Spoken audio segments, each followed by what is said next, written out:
Okay, welcome back with Mr. Barry. I'm being blessed right now. Hopefully, you guys are too.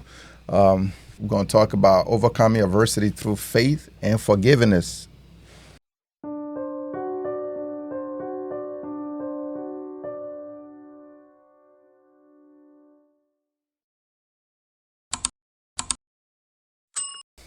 We're going to start with this. How has faith helped you overcome personal challenge? I think We've kind of we talked a little talk a bit little bit about about that, that. but So, there's so many things that are worth noting.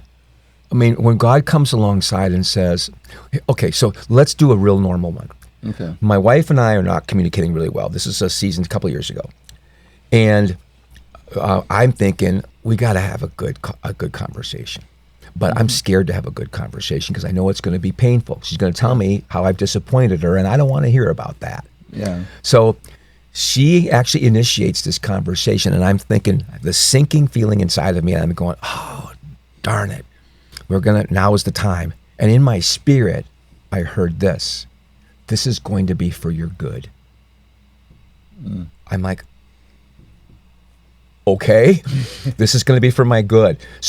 But that gave me the courage to stand up, walk upstairs, go to our room, have a hard conversation, had some tears, had some things that we needed to talk about. And the promise that this was going to be for good got me the courage really to go sit with her when what I really wanted to do was go to the basement and work on something and hide, So, but there's dozens of those kinds of examples where in difficult circumstances, I'll tell you another money story. I was very negligent when I was a single guy about paying my taxes. So I had 2 years where I never paid my taxes. Then we get married. And the IRS comes after me about 3 years into our marriage. I got a note from the IRS about these 2 years I didn't pay taxes. So I took all my stuff with my wife. We went to a tax accountant. We came out of that office owing $12,500 to the IRS. We didn't. Yeah. So all of a sudden, here's this big bill. Yeah. A few weeks later, my pastor comes in. He says, I think you two need to pray about what you're going to give to the church. Because I'm like, we can't give to the church. We have to pay our taxes back. My fault, but we got to do this. Yeah. Well, he's like, listen, I just want to challenge you to whatever God says, walk with God. But here's what I want you to do. I want you and your wife, my wife Pam, go separately and ask God what he wants you to give. So we went out. I walked down. It was a November day. It was cold. Walked down underneath the street light of my house. Father, here I am. What do you want us to give? And I hear immediately 25% of your income off the gross, not the net. And I'm like, oh, you want to bankrupt us? You want the IRS to come, repossess our house, repossess the car, and lock us up in prison. That's what you want? Fine. And I was mad. I'm really mad at God. Walked back to the house. I'd been gone less than 5 minutes. 30 seconds later, my wife, who'd gone on a walk too, she comes back in. And our pastor says, so did you hear anything? I said, I heard from God loud and clear. Pam said, I heard from God too, so you're going to go first. I said, no way. I got an absolute bullet. I know exactly what God said, and it's not good, but I know what he said. Yeah. And so I said, you're going first. And I said, so what did he tell you? And she said, well, he said to me, we're supposed to give 25% off the gross, not the net. The exact same phrase for word that I had heard. And I'm like, oh, crap. We're going to be destitute. And Ben, the stories of the next 18 months, I was given a truck, a brand new truck as a gift. We had carpet given to the house that fit my house to perfection. I had a dishwasher given. Money came in. We gave 25% of our money off the gross, not the net. We obeyed God, and he provided. And when we got all done with that 18-month season, what we had given was matched within $10 of what we had received. And it's like, was that a faith? Well, wasn't I obeyed, but not because I wanted to. But what I learned from that was, oh, God can be trusted with my money. I didn't know that until I had to go through the trial. Yeah.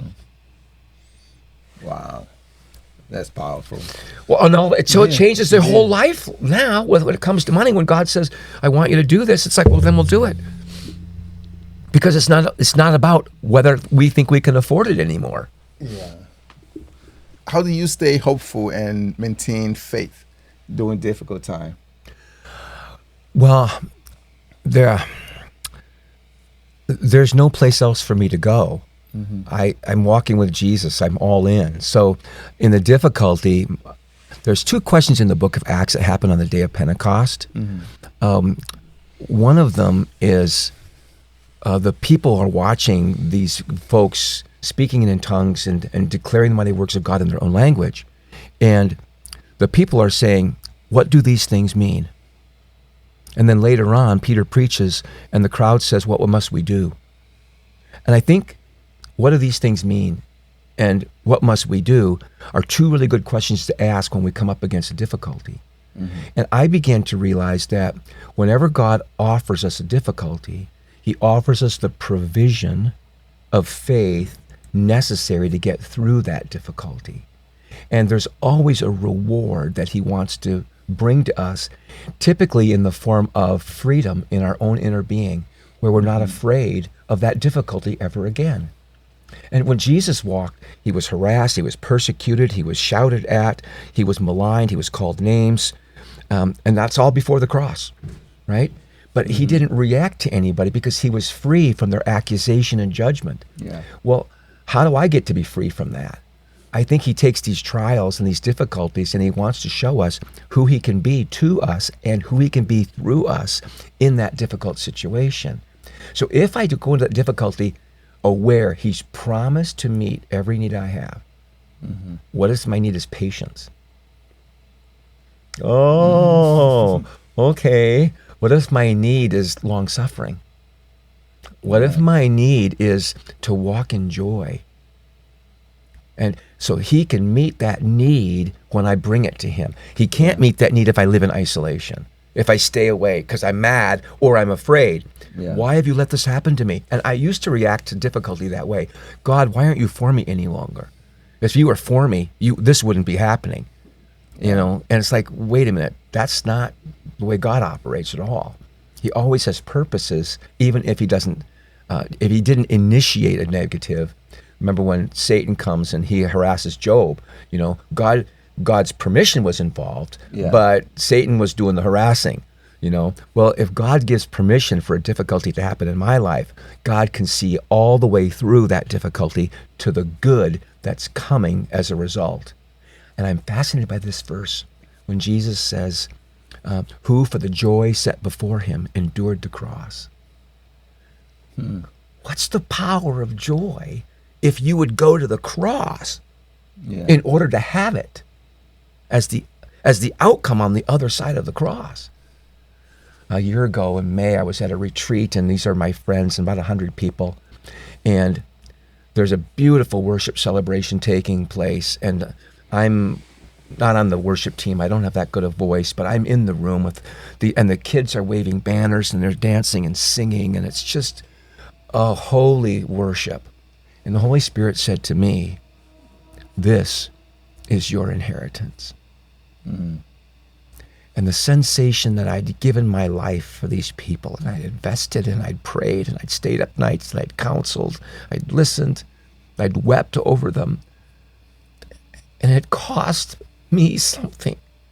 But the reward was their eternal future and friendship for all of eternity. And I'm thinking, oh, this is the joy. This is the joy. This joy would be worth it to give my life away to help others if that's what's coming. And suddenly that verse, who for the joy set before him endured the cross, suddenly it began to make sense.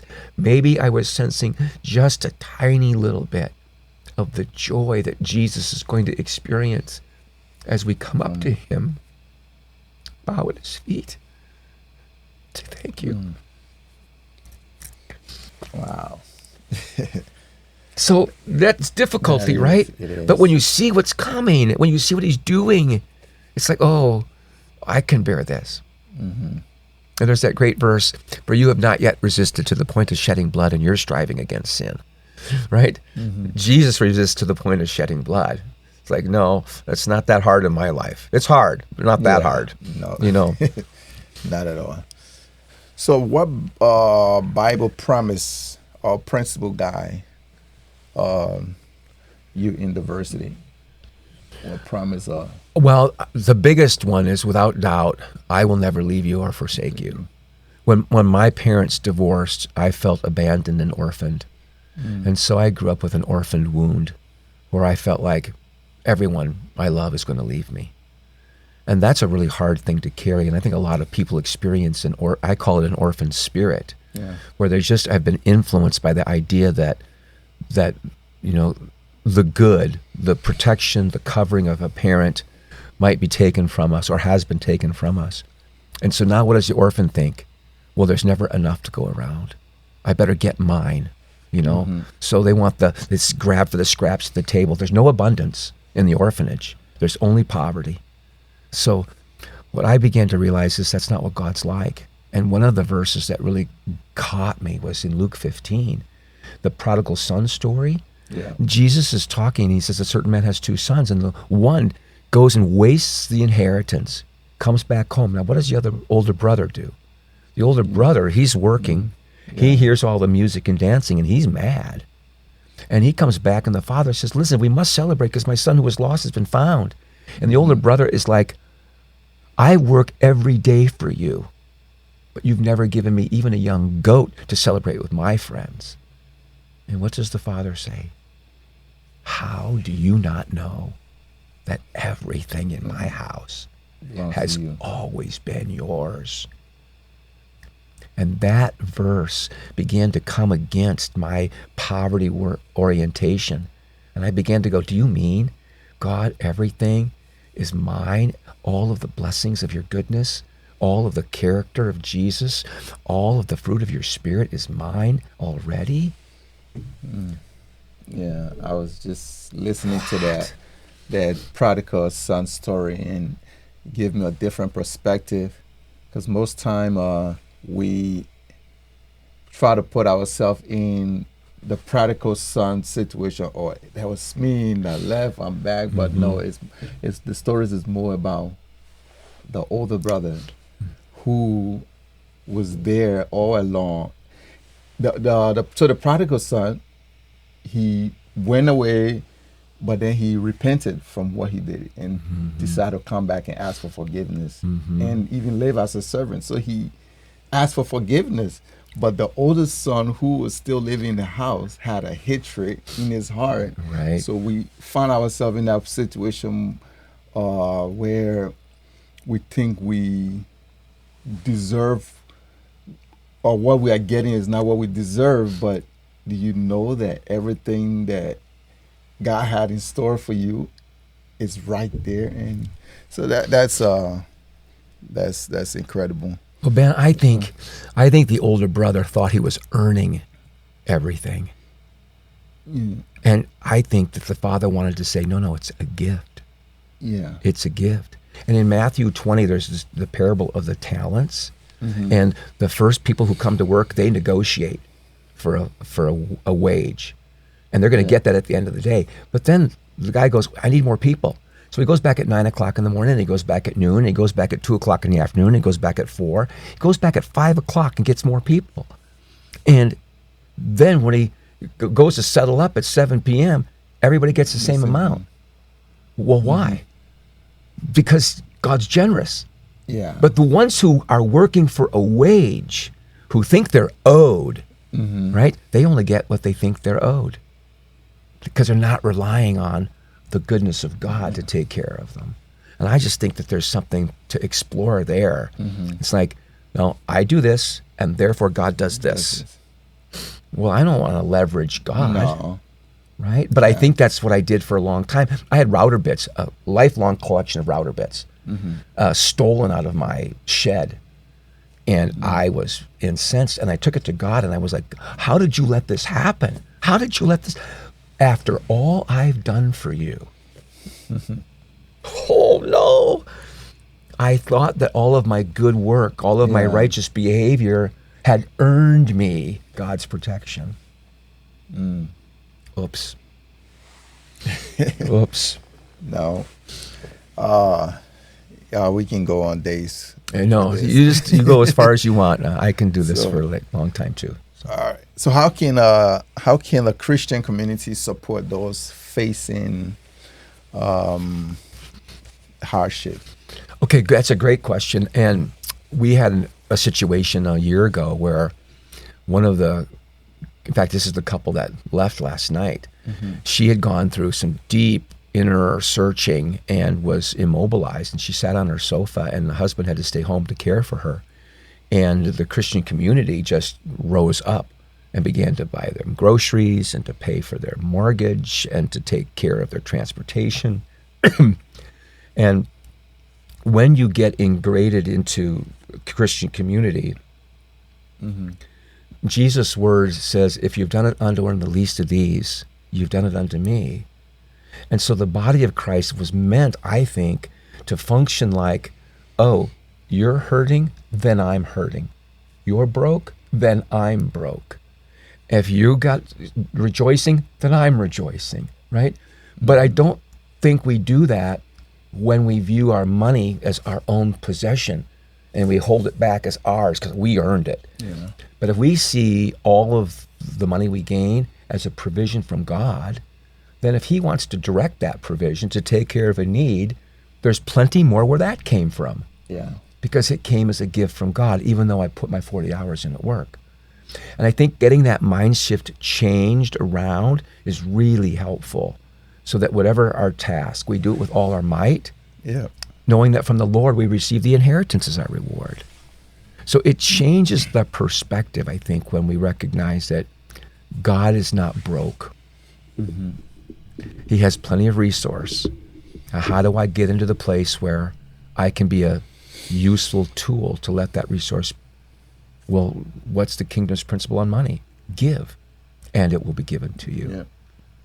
Good measure, pressed down, shaken together, running over, right? But when I have to walk in trust in order to give. I Yeah. think, oh, this is all I have. It's like the widow who Elijah came to stay with. You know, she's at the end, and he says, make Yeah. me a cake. I have only enough oil and flour for you, and the rest of us are going to die. And he says, if you do this for me, you'll never run out. And there's the principle, right? Yeah. God will take care of us when we trust him to take care of us. But when we trust ourselves to take care of us, we That's don't get when- God's provision. No. So, are there practical ways believer can strengthen their faith during challenge? Well, I think in challenging seasons, I believe that Matthew 6 declares the solution to so many things when Jesus talks about the secret place. Go into your inner room and shut the door. Pray to your Father who sees in secret, and your Father who sees in secret will repay you. God's the God of reward. He loves rewarding us. Hebrews 11 says, the one who comes to God must believe two things. Number one, that God's a rewarder, that he is, and that number two, he's the rewarder of those who seek him. So if God's nature is to reward, then how do I get into the place in difficulty where I can receive what I need? I get alone with God in the secret place. And I think that's the practice that's really hard because there's so many distractions. Cell phone, television, movies, media, right, sports, right? But it's the secret place where we find his presence, and that works kind of like a healing ointment to the trials of my inner being. Oh, there you are. There you are. Okay, I'm good. Then we're fine. Yeah, I think that's something everyone or believer should have. I mean, it doesn't have to be a room big enough or whatever, but you need to have that place you feel like you can go to whenever you need to have that one-on-one conversation. And prayer is through prayer, of course, but prayer is having a conversation with, a dialogue with God, I call it. So don't just go there and You can go there and talk to him, but be willing to listen Yeah. and receive back from him. So once we stop listening and just want to be the only one, Right. tell him then. But yeah, how does understanding God's sovereignty change how we view suffering? I did a teaching on the book of Job for a while, and that was a really helpful season to walk in. That God understands the beginning, the middle, and the end. Mm-hmm. It's really good to know. And so I liken it to this. There's a lot of books that we read, and if you get into the middle of the book, it's like, this is a horrible story. This is terrible. This main character, he's just getting beat up in every way. But the story's not over yet. And God gets to write the last chapter. Mm-hmm. And he's already envisioned what that chapter will be. And if I recognize that every trial and every difficulty is conforming me to the nature of Jesus, then I'm learning to, in every situation, give thanks. Not for the situation, but I'm giving thanks that he is with me in the situation. He's never abandoned me. And as I practice that, it gets easier and easier and easier when trials come to know, oh, he's actually doing something in this struggle. He's actually producing something in my inner being. This suffering is doing something, as John Piper says. Your suffering is accomplishing something, right? And we don't know yet what it may be, but we do know at least its movement into conformity to the character and image of Jesus. That's worth having. I know you said something earlier too, not right now, but about when we about working and earning, and we feel like, oh, this is what we earn, this is ours. So within the story of the book, within Joe's story, how he started losing everything. So if you would have been a selfish man, not understanding God's sovereignty or God's laws, and he could say that this is something I earned for, I've worked for you all this time, why are you taking this away from me? But he never once complained, or when his friends and wife was trying to convince him to just die, basically.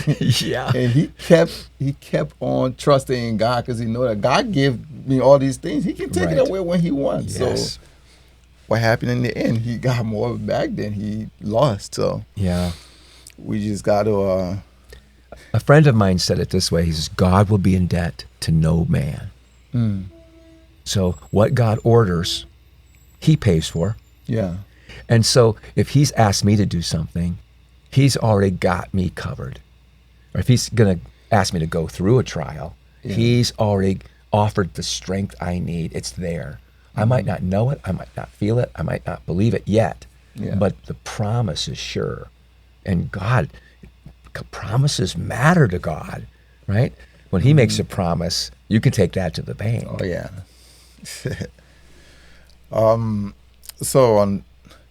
Can you share a story of people who found purpose or redemption through adversity? I mean, for me, the adversity was this, that when my parents divorced, I felt like I would be an orphan forever. And the message that the enemy tried to plant in my life was that everything you love will be taken away from you. You don't have a father. You don't have anyone who actually cares for you this way. And I was in a prayer meeting and with several men, and we were just listening in the Spirit, and one of them just said, I just feel like God wants you to know he's gifted you to father.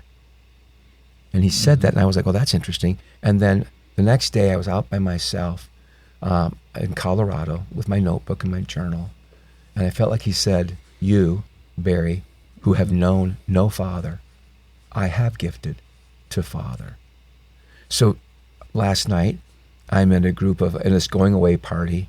There are 12 children under the age of 6. And at one point, all of them sitting on my knee, bouncing, hugging. And I felt like, God, you've redeemed this story of fatherlessness, and now I've become a father to others and a grandfather to people. I have 15 grandchildren. 4 of these were my grandchildren. but all the rest were other people's children who looked to me as a grandfather. So while the journey has taken time, this is, to me, the fatherlessness story in my past has become an abundance of fathering in my present. And that's the mercy and the grace and the goodness of God. He's taken what was a loss and he's made it a strength. And I think he loves that. That's awesome. It reminds me of the story of Abraham, Isaac, and Jacob. Of course, Abraham received the promise to be father of many nations, but if you look at his age, you see, God made him a promise, but it doesn't mean that going to come into fruition in his time. Right. But know that your generation down the line came out of Israel. You have countless children, and we are considered one. So that's awesome. So by the way, how old were you when your parents divorced? I was 4. Oh. And my mom remarried when I was 11. I'm 67 years old now. And how many siblings you got? I have 5 brothers and sisters. So were you one of the youngest? Then, I'm second oldest. Second oldest. Okay. I have an older brother. Okay. It's written into the heart, isn't it? Our longing for the Father. Oh, it is. And I love Jesus came to show us the Father. Like, I am the way to the Father. I am the truth of the Father. I am the life of the Father. That's who I am. So, well, you grew up to be an awesome man, it seems. And having stay with your wife all this time, making sure your own kids don't have to experience that fatherless. So that's I'm sure they appreciate having you around. About a year ago, one of my children came up to me and he said, "I've been crying a lot lately." And I said, "Okay, what?" He goes, "It's just dawned on me, I'm not going to have you for forever. One day you're going to go."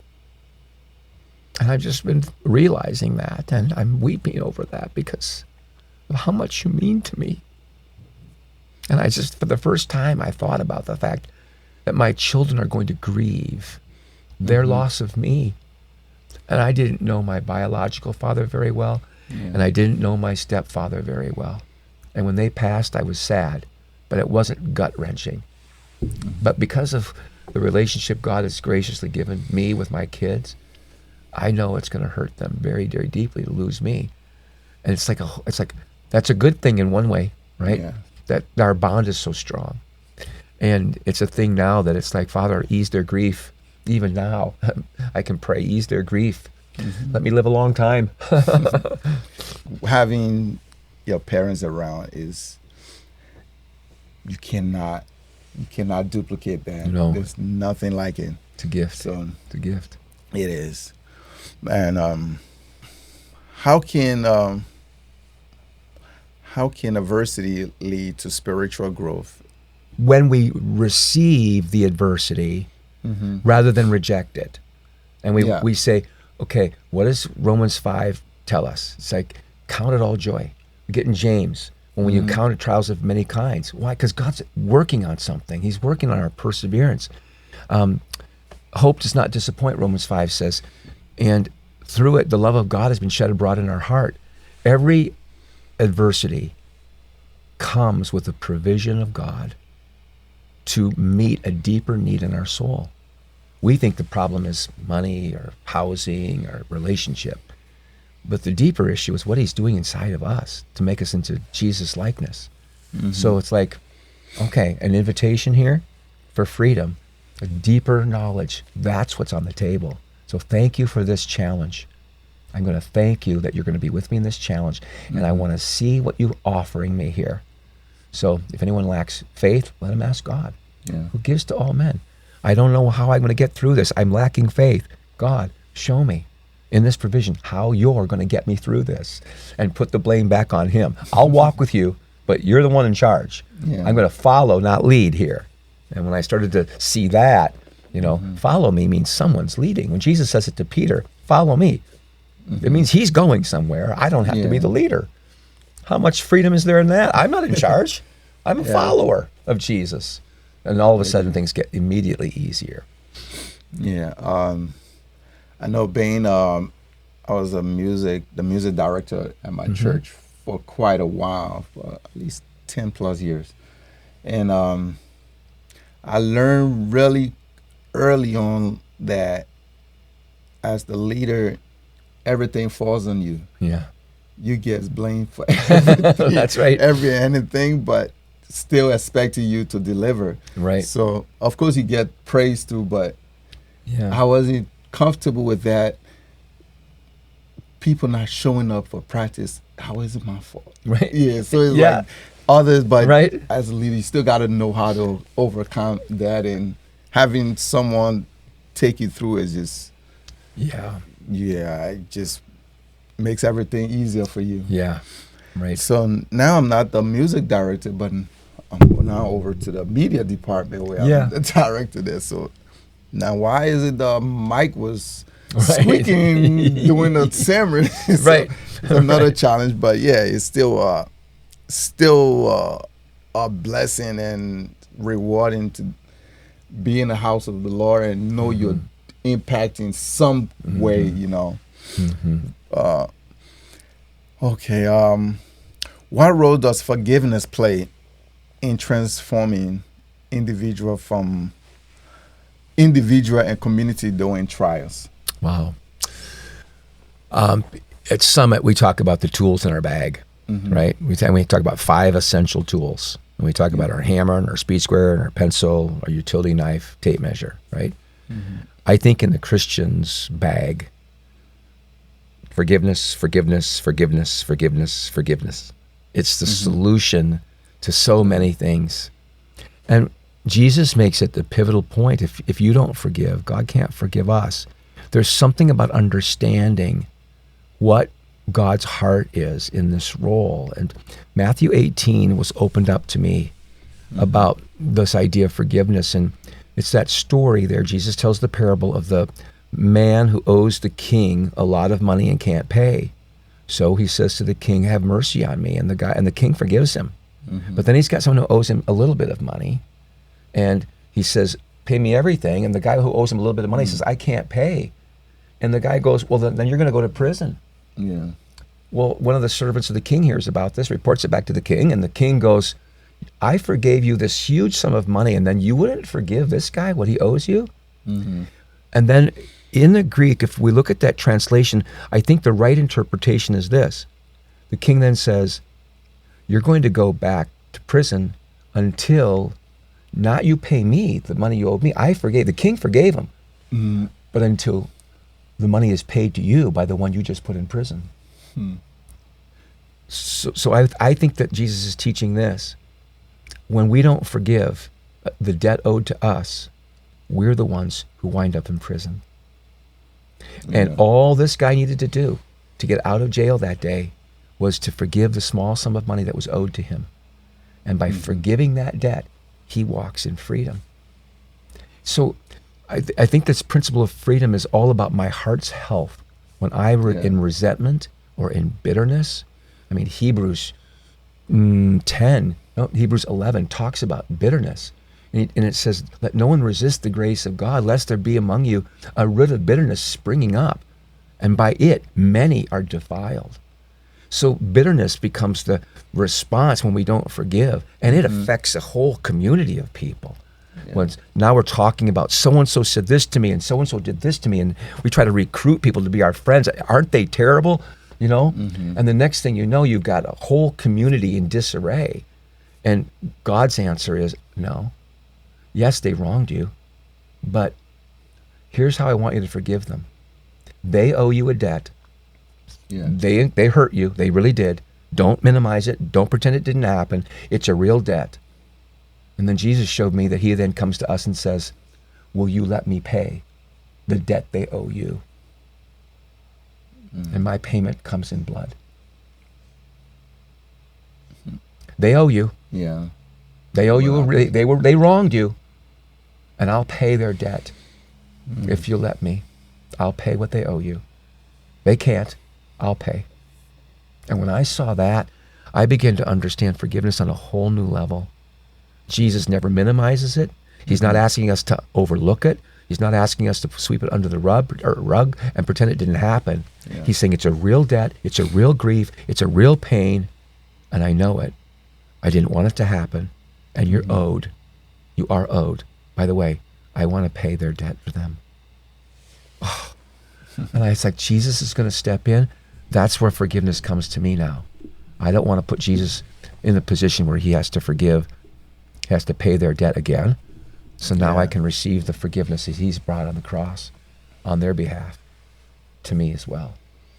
Freedom. Yeah, that's the saying. You use up a lot of muscle fronting up and smiling. Yeah. So I had this friend that had borrowed some money from me a while back, and I think he got short-term memory. Yep. Because the time you were supposed to pay came and passed and said nothing, and when I asked him, I don't remember. I thought whatever. So it was like, for a while there, I'm thinking like, how can you not know what you owe me and stuff? So I talked to his nephew about it, a close friend. He said, "Oh yeah, he's always like that." And I just came to the realization like, okay, he's never gonna pay, and I have to let it go. I would love to have it, but I just end up because every time I see him now, that's all I think about. Like this guy owes me this money, he needs to pay it. But then once I forget about it without talking to him about it, like just accept that I'm done. He can have it. I don't know if it's a forgiveness or whatever it is, but decide that I'm not going to ask him anymore. And when I see him, of course he don't talk about it, but my mind don't run to that anymore, and I'm totally fine with it. And like, okay, I'm not expecting from him anymore other than just a friendship. And so if someone owes you, what if God wants to pay that debt? We think it's the money that we gave him, and and God goes, wait a minute, I know they owe you. Yeah. Let me pay their debt. And now it comes to you maybe as money, but maybe it comes to you as grace. Yeah. Would you rather have grace or money? Oh, yeah. A crazy person wants money. A person who knows God wants grace. Yeah. Right? I want the grace, man. I need that way, way more than money. Right? Yeah. His grace is sufficient for us. So, and without grace, where would we be? Where would we be? Yeah. So, can forgiveness help brings about positive change during difficult time? Well, I think it's absolutely a key, because when we not only forgive, but then others watch us walk in forgiveness, they're encouraged because they see Christ-likeness. Yeah. Because Jesus is always walking in forgiveness to people who wrong him. And they're like, Jesus, how do you love like this? Because Jesus is doing one thing. This isn't about me. This is about my Father. Yeah. So I'm going to represent the Father well. And that's how the Father walks. And so I'm going to walk as the Father walks. And suddenly the community goes, oh, you were wronged. You were spoken against. You were harmed. You were hurt. And what you did was give it to God? Huh. Wow. And that we inspire people to grow in their faith journey, to walk like Jesus. And if we're actually not just pretending, but we're actually learning to bless those who persecute us, bless and do not curse, pray for your enemy. We start investing our treasure in somebody who's wronged us. Yeah. Our heart goes toward them. Where your treasure is, there your heart will be also. So you start investing in someone who's hurt you, all of a sudden your whole nature changes toward them. Let me bless you. Why? Because that's what God is like. I'm blessing the one who's hurt me. I'm blessing the one who's wronged me. I'm blessing the one who owes me. And all of a sudden, I begin to pray for God's blessing on them, whether they ever give it back to me or not. And suddenly you find yourself going, God, I want what you want for them, which is them to receive and learn the joy of giving. Yeah. So maybe they'll learn it, but probably not without me praying for them. And then My lack of reaction means that if they're in trouble someday, they know they've seen someone who's walked like Jesus. I've had some people come to me and they're like, listen, you know, I haven't always liked you, but I know that you're a man who walks with God, and I need help right now. Would you help me? And as a result of that, you've got your character goes in front of you, and God rewards that. Yeah. Speaking about the story I said earlier about the friend owing me money, I was just laughing. I thought about it because few years went by, the same guy asked me for the same amount of money again. And you think I would have learned my lesson, but it ain't dawned to me like, yeah, he owes me. I borrowed him the same amount of money again. And guess what? He did not pay. Yeah. So it's like, but at the time I knew he needed it. Yeah. So if I had that grudge, like, I don't think this guy's going to, or if I still had that thing, you know, he still owed me. But I wasn't thinking about that anymore either. Yeah. So I just thought about it now, like, you know, this is 2 times around. Yeah. So, but that's, and I can't tell you how much I've received, way more than what I've given him, and without even knowing it. Right. So I found that it's easier for me if someone has a need and they want to borrow, I would rather give it to them as a gift. Yeah. That way I have no expectation. If they give it back, fine. If they don't give it back, fine. My heart is equal no matter what. So that posture really helps. And then I pray, God, do you want me to give this? There are people with cardboard signs at every street corner. Do you want me to give? That's the only question. Not do I feel like it. Yeah. It's not my money, right? It's his. But do you want me to? And so now, if he wants it, then I'm walking in obedience, and he's responsible for making it up down the road. It's his problem now. So, yeah, I just thought about that. Like, Ben, you're not gonna learn your lesson. Yeah. So share an example where forgiveness helped resolve conflict or brought healing, whether you or someone you know. Or, yeah. or it could be from the Bible. Well, no, you know, I've needed to be forgiven for a lot of things in my life. So I can talk about I'm 3 children, and I come home from work every day. I give Pam the check. Here's the money, and I check out. And I didn't realize how much that was hurting her. She finally came to me and she said, I can't raise these children alone. And I recognized that what I had done was a great grief, because I wasn't participating in the child rearing. I was taking care of the family financially, but I wasn't really engaging. You know, I'll happily play with you for a few minutes, but I wasn't taking responsibility for them. And when I finally saw how much I'd hurt her, I needed to ask her to forgive me. And the recognition of what I'd done was like, the very thing I wanted to be was a good dad. And I've been a provider, but not a dad. And I've been scared to be a dad because I don't know how to do it, because both of my dads were terrible examples. So I didn't have any good examples of how to dad. And her forgiveness changed the trajectory of our relationship.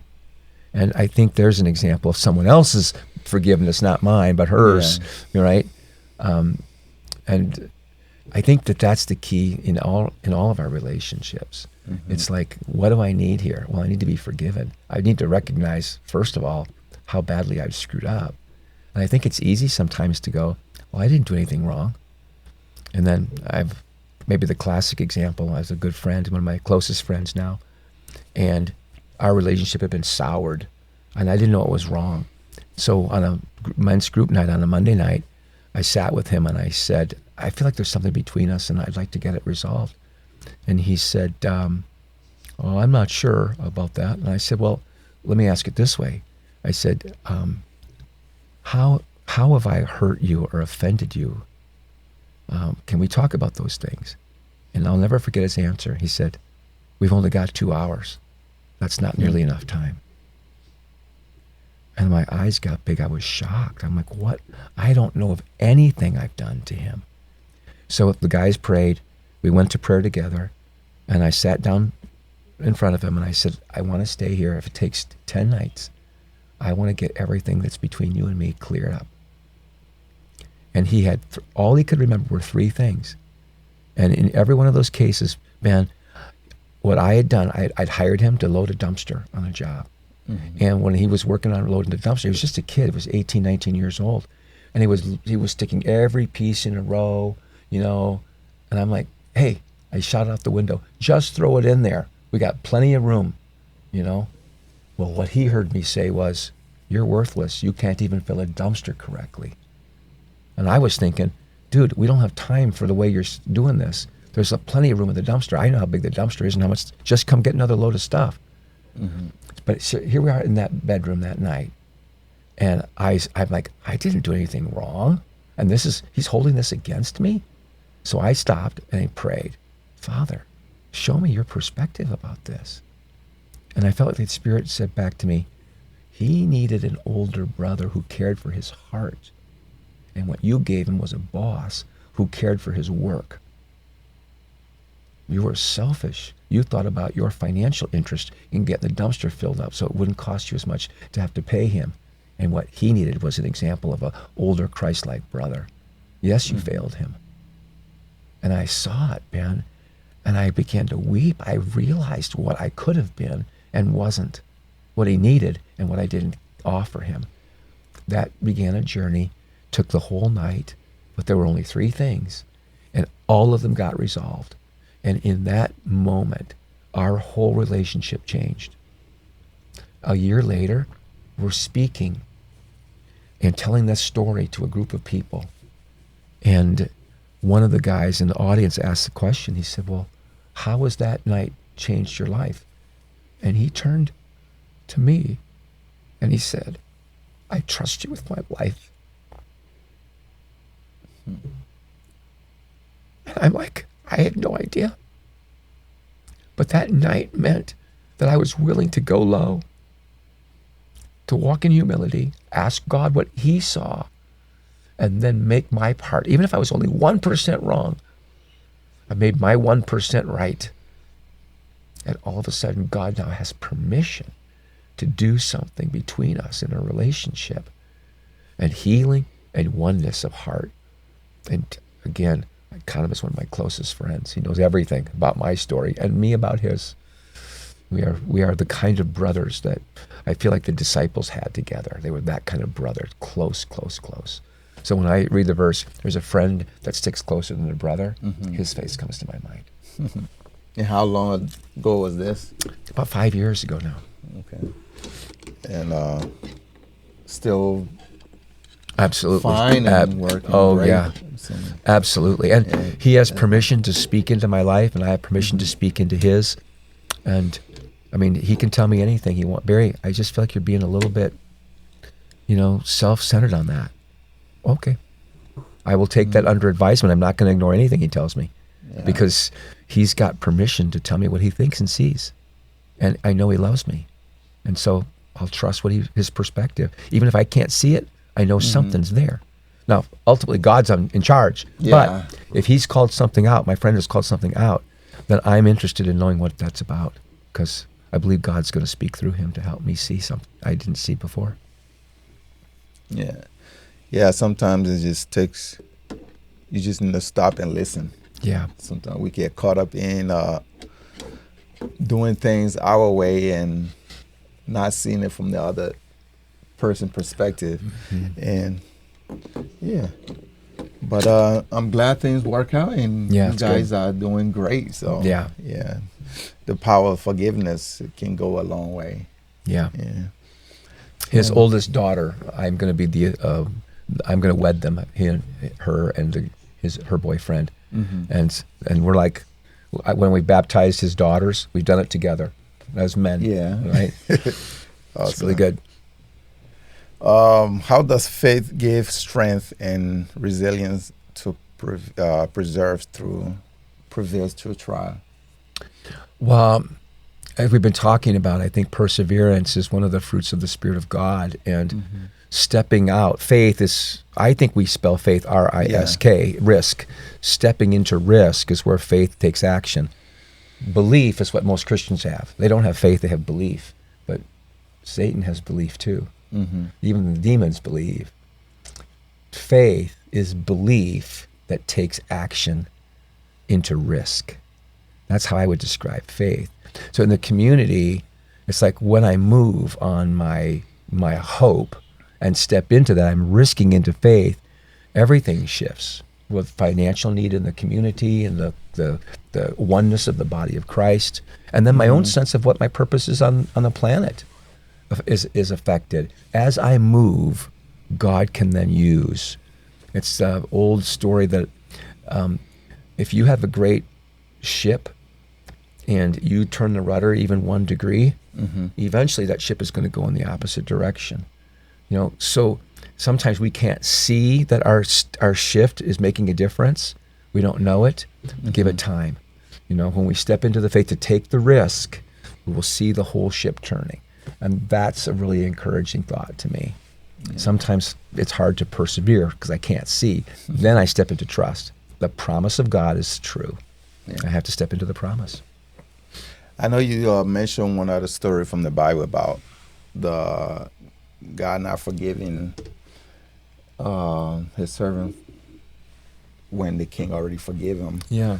Is there another Bible story inspire hopes, especially around the theme of forgiveness? Well, for me, I immediately go to the Joseph story. It's like Joseph has brothers who are envious of the father's affection for Joseph. And of course, he winds up in a pit and he's sold to the Bedouin slaves, the Midianites. Now he winds up in Potiphar's house. Not to interrupt you, but one of my favorite stories, because Joseph's younger brother. Yeah. Benjamin. Yeah. No. Right. But what you have is this great promise of God on somebody's life. Yeah. But then all the evidence in the middle is terrible. How could the promise of God be being affected in your life? What do you mean the sheaves are going to bow to you, that the stars are, how is that? Look at where you are. You're in prison through no fault of your own. And what is God doing in all of that? That's a great story because it means that Joseph has to work through his resentment toward his brothers. And he comes to the end of it. And of course, he's second only to Pharaoh. He's provided for all of Israel. God has positioned him to redeem Israel through his, and when they come to him finally, he's like, don't trouble yourselves. While you meant it for evil, God meant it for good. Yeah. And that's the beauty of the purposes of God. If we'll trust God, there's no situation, no prison, no false accusation, no wrongful employment, right, that God won't redeem. Because that's what he's like. And it just puts all of the responsibility, it puts the responsibility of outcome on God. It puts the responsibility of obedience on me. Yeah. And I don't have to take the if I obey, out comes God's problem. And to me, there's a forgiveness story that just means that in my relationship, if God puts me in a prison or puts me in a pit or someone else's actions do that, God's meaning it for good. Yeah. So I love Romans 8:28. We know that all things work together for the good of those who love God and called according to his purpose. But following on that, for whom he foreknew, he predestines. The good is to be conformed to the image of Jesus, not good in the way the world thinks. Right? The world thinks the good is, a new truck or a better house, And in the scriptures, the goodness is the freedom that Jesus walked in where he wasn't offended by people. He just, I'm not offended by that. I'm not hurt by that. I'm free from that. It's like, that's power, right? Yeah. And to bring love when people are bringing you hate, that's power. And to do that with a good heart, not because you're supposed to, but because that's what's inside of you. It's like when someone pokes me, cuts my skin, I want it to bleed the love of God. I want the love of God to ooze out when I'm attacked. That's freedom. If I'm in retaliation, I don't have his heart and character because that's not what Jesus is like. Yeah. Well, it's been awesome having you here, for sure. So, is there anything you want to add to the forgiveness and the faith theme Yeah. in closing? Something maybe we didn't touch on. Well, I would say to all of you who are listening that Ben is awesome, number one, and listen to all of his podcasts, whether I'm Well, thank involved you. or not, right? Because his heart is gold. And then the truth is that God's always at work. He's always at work. There's not one situation in our lives that he isn't alive, present to, Yeah. and intentional to bring about good for us. And so the quicker we can get onto his agenda, which is always to forgive, the sooner we're going to see the reward of the freedom that we need to walk in love toward our fellow man. So don't waste time in the prison when you actually can be set free through forgiveness. Thanks. That's awesome. So again, thanks for being here, Mr. Barry. I really appreciate it. And to everyone that listening, just understand that we all need forgiveness, no matter where you are. The Bible says all have fallen short of the glory of God. And if we ask for forgiveness for him, he's faithful and just to forgive us and cleanse us from all unrighteousness. So there's no perfect person walking this earth but Christ that did it, and he was the only person. So just remember, whatever you're going through, whatever someone has done to you, it just take that little leap of faith and forgive that person. They don't have to ask you for forgiveness to forgive them.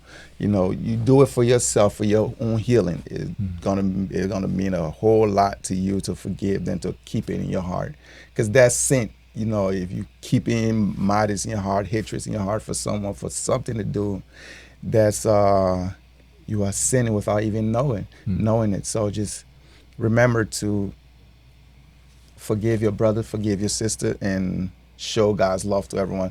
So again, thanks for joining us on this journey, and hope to see you on the next episode.